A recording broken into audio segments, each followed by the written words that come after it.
বন্ধুর মতো যদি বন্ধু পাও সারা বন্ধুত্বের সম্পর্ক একজনকে আরেকজনের সঙ্গে মনের বন্ধনে আবদ্ধ করে। সমমনা লোকেরাই সফলভাবে বন্ধুত্ব গড়ে তুলতে পারেন। সাধারণত একই বয়স, একই চিন্তাধারা এবং একই মেজাজের মধ্যে বন্ধুত্ব গড়ে ওঠে। মানুষ যুগ যুগ ধরে এই বন্ধুত্বকে উদযাপন করে আসছে। মজার ব্যাপার হচ্ছে, বন্ধু দিবস দুই বন্ধুর অমর কোনো কাহিনী নয়, সম্পূর্ণ ব্যবসায়িক উদ্দেশ্যেই এর প্রচলন শুরু হয়েছিল। 1930 সালে এই কাজটি করেছিলেন বিশ্ববিখ্যাত উপহার সামগ্রী ও কার্ড বিক্রেতা প্রতিষ্ঠান হলমার্কের অন্যতম প্রতিষ্ঠাতা পরিচালক জয়েস হল। তিনি প্রতি বছর 2রা আগস্ট যুক্তরাষ্ট্রে বন্ধুত্ব দিবস উদযাপনের বিষয়টি সামনে আনেন। এদিন কার্ড আদান প্রদানের মাধ্যমে বন্ধু দিবস পালন করার চল শুরু হয়। অবশ্য তার সে প্রচেষ্টা অতটা সফল হয়নি। 1940 সাল নাগাদ মানুষ বুঝতে পারে এটা কোনো মহৎ উদ্দেশ্য নয়, বরং হলমার্কের কার্ড ব্যবসা বাড়ানোর একটি ফন্দি। এরপর থেকে বন্ধু দিবস উদযাপন একরকম বন্ধুই হয়ে যায়।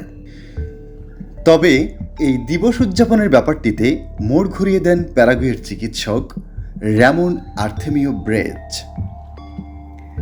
তিনি 1958 সালের 20 জুলাই বিশ্বব্যাপী বন্ধু দিবস পালনের প্রস্তাব দেন। এরপরই বিশ্বব্যাপী ধর্ম বর্ণ নির্বিশেষে বন্ধুত্ব, ঐক্য ও ভালোবাসা ছড়িয়ে দিতে গঠন করা হয় বন্ধুত্ব ক্রুসেড। পরবর্তী সময়ে জাতিসংঘের সাবেক মহাসচিব কোফি আনান 30 জুলাইকে বন্ধু দিবস ঘোষণা করেন। জাতিসংঘ জুলাইয়ের 30 তারিখ বন্ধু দিবস পালন করলেও বাংলাদেশ সহ বিশ্বের বিভিন্ন দেশে আগস্টের প্রথম রোববার বন্ধু দিবস হিসেবে পালিত হয়। তবে দিবস যাই হোক আর যখনই পালন করা হোক না কেন, বন্ধুত্ব গড়তে চাই বিশেষ সচেতনতা।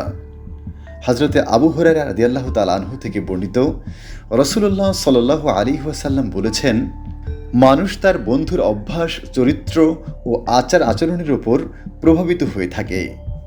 অতএব তোমাদের প্রত্যেককে দেখা উচিত কাকে বন্ধু বানাবে। সুতরাং যার দিন ও চরিত্রের ব্যাপারে সে সন্তুষ্ট হবে, সে তাকে বন্ধুরূপে গ্রহণ করবে, আর যার ব্যাপারে সন্তুষ্ট হবে না তার থেকে দূরে থাকবে।